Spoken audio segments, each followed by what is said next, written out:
ಹೆಸರು ಬಂದು ಪಾರ್ವತಿ ಅಂತೇಳಿ. ಇವರು ಬಂದು ತೋರಣಗಲ್ಲಿಂದ ಬರ್ತಾ ಇದ್ದಾರೆ. ಇವಾಗ ಅಮ್ಮ ರೆಗ್ಯುಲರ್ ಆಗಿ 14 ದಿನದಿಂದ ನಮ್ಮ ಸರಾ ಕೇರಲ್ಲಿ ಬಂದು ಟ್ರೀಟ್ಮೆಂಟ್ ಮಾಡಿ ಒಂದು ಬೆಸ್ಟ್ ರಿಸಲ್ಟ್ನ ಇವತ್ತು ಅಮ್ಮ ತೊಗೊಂಡಿದ್ದಾರೆ. ಹಾಗೆ ಇವತ್ತು ಬಂದು ಜೇಡ್ ಕೋಡ್ ಥೆರಪಿ ಕೂಡ ಬಂದು ಅಮ್ಮ ಮಾಡಿದ್ದಾರೆ. ಇವಾಗ ಅಲ್ಲಿ 13 ದಿನ mat therapy, automatic therapy, steam therapy ಮಾಡಿದ್ದಾರೆ. ಇವತ್ತು ಬಂದು ಜೇಡ್ ಕೋಡ್ ಥೆರಪಿ ಮಾಡಿದ್ದಾರೆ. ಹೇಗೆ ಅನಿಸ್ತಿದೆ ಅಂತೇಳಿ ಈಗ ಅಮ್ಮ ಬಂದು ಅವ್ರ ಎಕ್ಸ್ಪೀರಿಯನ್ಸ್ನ ಎಲ್ಲ ಅಪ್ಪ ಮುಂದ್ರಿಗೂ ತಿಳಿಸ್ತಾರೆ. ಎಲ್ಲರೂ ಜೋರಾಗಿ ಕ್ಲಾಪ್ಸ್ ಮಾಡಿ.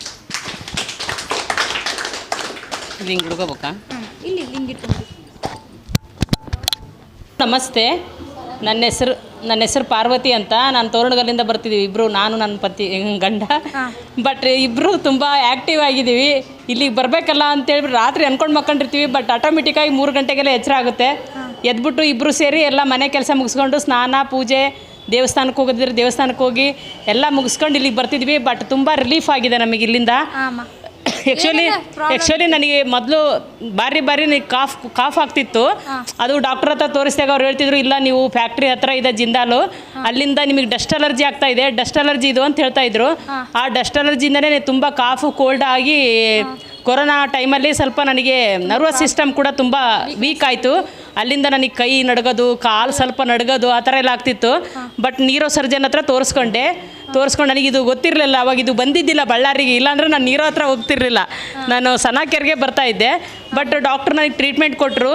ಅಲ್ಲಿಂದ ನಾನು ಹುಷಾರಾದೆ. ಮತ್ತು ಅಷ್ಟೊತ್ತಿಗೆ ಹುಷಾರಾಗಿ ನಾನು ಮತ್ತೆ ಇನ್ನೂ ಟ್ಯಾಬ್ಲೆಟ್ ತೊಗೊತಾ ಇದ್ದೆ. ಇನ್ನೂ ಸ್ವಲ್ಪ ಟ್ಯಾಬ್ಲೆಟ್ ಇತ್ತು. ಬಟ್ ಅಷ್ಟೊತ್ತಿಗೆ ನಮ್ಮ ಮನೆಯವ್ರಿಗೆ ಗೊತ್ತಾಯಿತು ಸನಾ ಕೇರ್ ಬಳ್ಳಾರಿಯಲ್ಲಿ ಬಂದಿದೆ ಅಂತ. ಆ್ಯಕ್ಚುಲಿ ಶರಣೇಗೌಡ ಸರ್ ಹೇಳಿದರು. ಅಲ್ಲಿಂದ ನಾನು ಇಮಿಡಿಯೇಟಾಗಿ ಇದಕ್ಕೆ ಜಾಯ್ನ್ ಆದೆ. ಇವಾಗ ನನಗೆ ಕಾಫ್ ಕೂಡ ಕಮ್ಮಿ ಆಗಿದೆ ನನಗೆ ಬಾಡಿನಲ್ಲಿ. ಇಲ್ಲಿಂದ ನಾನು ಮತ್ತೆ ಕಾರಲ್ಲಿ ಹೋಗ್ಬೇಕಾದ್ರೂ ಕೂಡ ತುಂಬ ಕಫ ಹೊರಗಡೆ ಬರುತ್ತೆ ನನಗೆ. ಅಮ್ಮ ನಮ್ಮ ಮನೆಯವ್ರು ಹೇಳ್ತಾರೆ, ಇಲ್ಲ ಅದು ಅಲ್ಲಿ ಥೆರಪಿ ಎಲ್ಲ ಮಾಡಿರ್ತೀಯಲ್ಲ, ಅದು ಬಿಸಿ ಹೀಟ್ ಇದಾಗಿ ನಿನಗೆ ಕಫ ಹೊರಗಾಗ್ತಾ ಇದೆ ಅಂತ ಹೇಳ್ತಾ ಇರ್ತಾರೆ. ಬಟ್ ತುಂಬ ಕಫ ಬರುತ್ತೆ ಮನೆಗೆ ಹೋದ ಕೂಡ ಮೇಲೆ ಕೂಡ. ಬಟ್ ನನಗೀಗೆಲ್ಲ ಈ ಕಾಲು ರಿಲೀಫ್ ಆಗ್ತಾ ಇದ್ದೀನಿ. ಕಾಲು ಕೈ ನಡ್ಗೋದೆಲ್ಲ ಕಡಿಮೆ ಆಗಿದೆ ನನಗೆ. ಇವಾಗ ಎಷ್ಟು ವರ್ಷದಿಂದ ಈ ಥರ ಪ್ರಾಬ್ಲಮ್ ಇತ್ತು? ನನಗೆ 2021ರಲ್ಲಿ ಬಂತದು. ಅದೇ ಕಾಫ್ ಕೋಲ್ಡಿಂದನೇ ಬಂತು, ಫೀವರ್ ಬಂತು. ಮೊದಲು ಬ್ರೈನ್ ಫೀವರ್ ಅಂದರು, ಆಮೇಲೆ ನನಗಿಲ್ಲ ಇದು ಡಸ್ಟ್ ಅಲರ್ಜಿ ಅಂತ ಹೇಳಿದ್ರು. ಅದೆಲ್ಲ ಟ್ರೀಟ್ಮೆಂಟ್ ತೊಗೊಂಡು ಹೊರಗೆ ಬಂದ ಮೇಲೆ ಇತ್ತು ಅದೆಲ್ಲ ತೊಗೊಂಡು ನಾನು ಹೊರಗೆ ಬರೋ ಹೊತ್ತಿಗೆ ಬಟ್ ಇದು ನನಗೆ ಸನಾ ಕೇರ್ದು ಗೊತ್ತಾಯಿತು. ಬಂದು ಜಾಯ್ನ್ ಆದೆ. ಸರ್ ಕೂಡ ಹೇಳಿದ್ರು, ಇಲ್ಲ ನಿಮ್ಮ ಮನೆಯವ್ರಿಗೆ ಬೇಕೇ ಬೇಕು ಈ ಟ್ರೀಟ್ಮೆಂಟು, ನೀನು ಬರಲೇಬೇಕು ನಿಮ್ಮ ಮನೆಯವ್ರನ್ನ ಕರ್ಕೊಂಡು ಡೈಲಿ ಅಂತ ಹೇಳಿದ್ರು. ಇಲ್ಲ ನಿನಗೆ ಅಲ್ಲಿಂದ ಬರೋದು ಕಷ್ಟ ಆದರೆ ನನ್ನ ಮನೇಲೇ ಇರಮ್ಮ ನೀನು, ನನಗೆ 3 ಬೆಡ್ರೂಮ್ ಮನೆ ಇದೆ ನಿನಗೆ ಅಂತ ಹೇಳಿದರು. ತುಂಬ ಹೆಲ್ಪ್ ಮಾಡಿದರು. ಹಂಗಾಗಿ ನಾನು ಇಲ್ಲಿಗೆ ಜಾಯ್ನ್ ಆದೆ. ಇವಾಗ ನನಗೆ ಇಲ್ಲಿ ಬರುವಾಗ 14 ದಿವಸದಾಗ ನನಗೆ ಎಷ್ಟೋ ವರ್ಷಗಳಿಂದನೇ ಇದನ್ನು ತೊಗೊತಾ ಇದ್ದೀನಿ ಅನ್ನೋ ಫೀಲ್ ಆಗ್ತಾ ಇದೆ. ಬಟ್ ಆರಾಮಾಗಿದ್ದೀನಿ ನಾನು ಇವಾಗ. ಮನೆಯಲ್ಲಿ ಎಲ್ಲ ಕೆಲಸ ಮಾಡ್ಕೊತೀನಿ ಆ್ಯಕ್ಟಿವ್ ಆಗಿ. ಎಲ್ಲ ಚೆನ್ನಾಗಿ ಆಗಿದೆ ನನಗೆ. ಆರೋಗ್ಯ ದಿನಕ್ಕೆ ನನಗೆ ಗೊತ್ತಾಗ್ತಾ ಇದೆ ನನಗೆ ಒಳ್ಳೇದಾಗ್ತಾ ಇದೆ ಅಂತ. ಬಟ್ ಇದನ್ನು ನಾನು ಬಿಡಬಾರ್ದು. 41 ದಿವಸ ನಾನು ಇದನ್ನು ವ್ರತ ಅಂತ ನಾನು ಆಚರಿಸ್ಬೇಕು ಅಂದ್ಕೊಂಡಿದ್ದೀನಿ. ಬಟ್ ನನಗೆ ಆ್ಯಕ್ಚುಲಿ ಕುಂಭಮೇಳಕ್ಕೆ ಕರೆದ್ರು ನಮ್ಮ ಮನೆಗೆಲ್ಲ ಫ್ಯಾಮಿಲಿ ಮೆಂಬರ್ಸು. ಇಲ್ಲ ನನಗೆ ಸದ್ಯಕ್ಕೆ ಒಂದು ವ್ರತ ಹಿಡಿದೀನಿ, ಆ ವ್ರತ ಮುಗಿಸಿದ ಮೇಲೆ ಬೇಕಾದ್ರೆ ಹೋಗೋಣ ಬರ್ತೀನಿ ಅಂತ ಹೇಳಿದ್ದೀನಿ. ರೆಗ್ಯುಲರ್ ಆಗಿ ಮ್ಯಾಟ್ ಥೆರಪಿ, ಸ್ಟೀಮರ್ ಥೆರಪಿ ಮಾಡ್ತಾ ಇದ್ದೆ. ಇವತ್ತು ಬಂದು ನನಗೆ ಕೋಡ್ ಥೆರಪಿ ಮಾಡಿದ್ರಲ್ಲ, ಹೇಗೆ ಅನಿಸ್ತಮ್ಮ? ಜಸ್ಟ್ ನನಗೆ ಇವಾಗ ಮದರ್ ಇದು ಮಾಡ್ತಾ ಇದ್ದೀನಲ್ಲ, ಚೇರ್ ಥೆರಪಿ ಮಾಡ್ತಾ ಇದ್ದೀನಲ್ಲ, ಅದರಲ್ಲಿ ತುಂಬ ನನಗೆ ಗುಡ್ ರಿಸಲ್ಟ್ ಬರ್ತಾ ಇದೆ. ಇವತ್ತು ನಾನು ಫಸ್ಟ್ ಟೈಮ್ ನಾನು ಇದನ್ನು ಜೇಡ್ ಕೋಟ್ ಥೆರಪಿ ಮಾಡಿದ್ರಿಂದ ನನಗೆ ತುಂಬ ರಿಲೀಫ್ ಆಗಿದೆ. ಬಟ್ ನಾನು ಯಾವತ್ತಾದ್ರೂ ನಾನು ಹಿಂಗೆ ಬಂದು ಮಾತಾಡ್ಬೇಕಾದ್ರೂ ಕೂಡ ನನಗೆ ಸ್ವಲ್ಪ ಭಯ ಆಗ್ತಾ ಇತ್ತು. ಅದರಿಂದ ಎಲ್ಲ ಹೊರಗೆ ಬರ್ತಾ ಇದ್ದೀನಿ ಏನೋ ಅನಿಸ್ತಾ ಇದೆ ನನಗೆ. ಬಟ್ ಇಲ್ಲ, ಇಷ್ಟು ರಿಲೀಫ್ ಆಗಿದೆ. ಹೌದು 2 ಟೈಮ್ 3 ಟೈಮ್ ಮಾಡಿದಾಗ ನಾನು ಗುಡ್ ರಿಸಲ್ಟ್ ಬರ್ಬೋದು. ನನಗೆ 100% ರಿಸಲ್ಟ್ ಸಿಗ್ಬೋದು ಅಂತ ಅನ್ಕೊತಾ ಇದ್ದೀನಿ. ರಿಸಲ್ಟ್ ಸಿಗ್ಬೋದು ಅನ್ಕೊಂತಿದ್ದೀನಿ.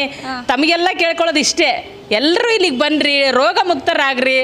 ಡಾಕ್ಟ್ರ್ ಹತ್ರ ಹೋಗೋದು ಬೇಡ. ನಾವು ಡಾಕ್ಟ್ರ್ ಹತ್ರ ಹೋಗಿ ಮೆಡಿಸಿನ್ ತಗೊಳೋದ್ರಿಂದ ನಮಗೆಲ್ಲ ಸೈಡ್ ಎಫೆಕ್ಟ್ ಆಗುತ್ತೆ. ಬಟ್ ನನಗೆ ಆ ಥರ ಸೈಡ್ ಎಫೆಕ್ಟ್ ಕೂಡ ಆಯಿತು. ನನಗೆ ಮೆಡಿಸಿನ್ ಸೈಡ್ ಎಫೆಕ್ಟ್ ಆಯಿತು. ಆ್ಯಕ್ಚುಲಿ ಒಂದು ದಿನಕ್ಕೆ 6 ಟ್ಯಾಬ್ಲೆಟ್ ತೊಗೊತಾ ಇದ್ದೆ ನಾನು. ಅದು ಸ್ಟ್ರಾಂಗ್, ಫುಲ್ಲು ಹೈ ಡೋಸ್ ಮಾತ್ರೆ. ಅದು ನನಗೆ ಬ್ರೈನಲ್ಲಿ ಅದೇ ನರ ವೀಕ್ ಆಗಿದೆ ಅಂತ ಹೇಳ್ಬಿಟ್ಟು ನನಗೆ ಕೊಡ್ತಾ ಇದ್ರು. ಆ ಥರ 400 mg ತೊಗೊತಾ ಇದ್ದೆ ನಾನು ಡೈಲಿ. ಇವಾಗ ಅದರಿಂದ ಎಲ್ಲ ಹೊರಗೆ ಬಂದಿದ್ದೀನಿ. ಇನ್ನು ಮುಂದೆ ಇದಕ್ಕಿಂತ ನಾನು ಒಂದು ಟ್ಯಾಬ್ಲೆಟ್ ತೊಗೊಳ್ಳಾರ್ದಂಗೆ ನಾನು ಇರಬೇಕು ಅಂತ, ನಾನು ಲೈಫ್ನಾಗ ಲೀಡ್ ಮಾಡ್ಬೇಕಂತ ಆಸೆ ಪಡ್ತಾ ಇದ್ದೀನಿ. ಮಗ ಕೂಡ ನನ್ನ ಮಗಳೂ ಹೇಳ್ತಿದ್ದಾನೆ, ಅಮ್ಮ ನೀವು ಬಿಡಬೇಡಮ್ಮ, ನಿನಗೆ ಹೆಲ್ತ್ಗೆ ನನಗೆ ಒಳ್ಳೇದಾಗ್ತದೆ, ನನಗೆ ಎಷ್ಟೇ ಕಷ್ಟ ಆಗ್ಲಮ್ಮ, ನಾನು ಬೈಕ್ ಮೇಲೆ ಓಡಾಡ್ತೀನಿ, ಹೋಗ್ರಿ ನೀವು ಕಾರ್ ತೊಗೊಂಡು ಅಪ್ಪ ನೀನು ಅಂತ ಹೇಳ್ತಾ ಇದ್ದಾರೆ. ತುಂಬ ಸಪೋರ್ಟ್ ಮಾಡ್ತಿದ್ರು ಮನೆ ಫ್ಯಾಮಿಲಿ ಮೆಂಬರ್ಸ್. ಟ್ರೀಟ್ಮೆಂಟ್ಗೆ ಯಾವುದೇ ತೊಂದರೆ ಇಲ್ದಂಗೆ ರೆಗ್ಯುಲರ್ ಆಗಿ ಕಳಿಸ್ಕೊಡ್ತಾ ಇದ್ದಾರೆ ಎಲ್ಲರೂ.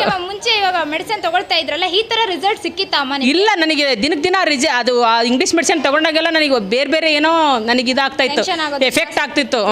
ಆ ಥರ ವಾಂತಿ ಆಗೋದು, ಆ ಫುಲ್ ಮೆಡಿಸಿನ್ ಡೋಸ್ಗೆ ವಾಂತಿ ಎಲ್ಲ ಆಗ್ತಾ ಇತ್ತು. ತುಂಬ ಕಷ್ಟಪಟ್ಟಿದ್ದಾರೆ ನಮ್ಮ ಮನೆಯವರು ಅವಾಗ. ಹಂಗಾದಾಗ ನನಗೆ ಎಷ್ಟೆಲ್ಲ ಹಣ ಖರ್ಚು ಮಾಡಿದ್ದೀರಮ್ಮ ನೀವು ಡಾಕ್ಟರ್ ಕಡೆ? ತುಂಬ ಖರ್ಚು ಮಾಡಿದ್ದೀವಿ. ಎಷ್ಟಂತ ಅಟ್ಲೀಸ್ಟ್ ಮತ್ತೆ ಬೆಂಗಳೂರಿಗೆ ಹೋದ್ವಿ. ಅಲ್ಲಿ ನನಗೆ ಇಲ್ಲ ಇವಳು 70% ಎಲ್ಲ ಚೆನ್ನಾಗಿದ್ದಾಳೆ, ಇವಳಿಗೆ ಏನು ಬೇಕಾಗಿಲ್ಲ, ಮುಂದೆ ನೆಕ್ಸ್ಟ್ ಇನ್ನೊಂದು 6 ತಿಂಗಳು ನೀವು ಟ್ಯಾಬ್ಲೆಟ್ ತೊಗೊಂಡ್ರೆ ವಾಸಿ ಆಗ್ತಿ ಅಂತ ಹೇಳಿದರು ಡಾಕ್ಟ್ರು. ಓಕೆ, ಈ ಥರ ರಿಸಲ್ಟ್ ನೀವು ಡಾಕ್ಟರ್ ಕಡೆ ಹೋಗುವಾಗ ನನಗೆ ಸಿಕ್ಕಿಲ್ಲ. ನನಗೆ ವಾಮಿಟ್ ಎಲ್ಲ ಆಗ್ತಾ ಇತ್ತು ಆ ಮೆಡಿಸಿನ್ ತೊಗೊಂಡಾಗ. ತುಂಬ ತೊಂದರೆಯಿಂದ ಹೊರಗೆ ಬಂದೀನಿ. ಬಟ್ ಇಲ್ಲಿ ಇದು ಸಿಕ್ಕಿರೋದ್ರಿಂದ ನನಗೆ ಏನೋ ದೇವ್ರು ನನಗೇನೋ ನನಗಾಗಿ ಏನೋ ಕಳಿಸಿದಾನ ಏನೋ ಅನ್ನೋ ಥರ ಫೀಲ್ ಆಗ್ತಾ ಇದೆ ನನಗೆ. ನಿಮಗೆ ಸರಾಕೇರ್ ತಿಳಿಸಿರೋ ಅಪ್ಪ ಅಮ್ಮಂದ್ರಿಗೆ ಏನು ಹೇಳಕ್ಕೆ ಇಷ್ಟ? ನಾನು ತುಂಬ ಥ್ಯಾಂಕ್ಸ್ ಹೇಳ್ತೀನಿ ಶರಣೇಗೌಡರು ಸರ್ಗೆ ಅಂತೂ. ನಾನು ತುಂಬ ಆಭಾರಿಯಾಗಿದ್ದೀನಿ. ಓಕೆ ಅಮ್ಮ, ಹೊಸದಾಗಿ ಬರೋ ಅಪ್ಪ ಅಮ್ಮಂದ್ರಿಗೆ ಏನು ಹೇಳ್ತೀರಾ? ಹೊಸ್ದಾಗಿ ಬರೋ ಅಪ್ಪ ಅಮ್ಮಂಗೆ ಏನಿಲ್ಲ, ಎಲ್ಲರೂ ಇಲ್ಲಿಗೆ ಬರ್ರಿ, ರೋಗ ಮುಕ್ತರಾಗ್ರಿ ಅಂತ ಹೇಳ್ತಿದ್ದೀನಿ ನಾನು. ಓಕೆ, ಅಳ್ಬಾರ್ದು ಅಮ್ಮ ಹಂಗೆಲ್ಲ ನಿಲ್ಸಿ ಹಾಕಿಲ್ಲ. ಅದು ಏನೂ ಆಗೋದಿಲ್ಲ, ಯಾಕಂದ್ರೆ ನಾವೆಲ್ಲ ತೊಗೊತಾ ಇದ್ದೀವಲ್ಲ, ನಮಗೆ ಏನೂ ಆಗಿಲ್ಲ. ನಾನು ಆ 14 ಡೇಸಿಂದ ತೊಗೊತಾ ಇದ್ದೀನಿ, ಏನೂ ಆಗಲ್ಲ ನಿಮಗೆ. ಆ ಮೂಳೆಗಳೆಲ್ಲ ಗಟ್ಟಿ ಆಗ್ತಾವೆ ನಿಮಗೆ ಅಷ್ಟೇ. ಮೂಳೆಗಳು ನರಗಳು ಎಲ್ಲ ಗಟ್ಟಿ ಆಗ್ತವೆ, ಎಲ್ಲ ಸಿಸ್ಟಮ್ ಸರಿ ಹೋಗುತ್ತೆ ನಿಮಗೆ ಅಂತ ಹೇಳಕ್ಕೆ ಇಷ್ಟಪಡ್ತೀನಿ ನಾನು. Okay, thank you. ಎಲ್ಲರೂ ಅಮ್ಮನಿಗೋಸ್ಕರ ಜೋರಾಗಿ ಕ್ಲಾಪ್ಸ್ ಮಾಡಿ ಅಪ್ಪ ಅಮ್ಮ.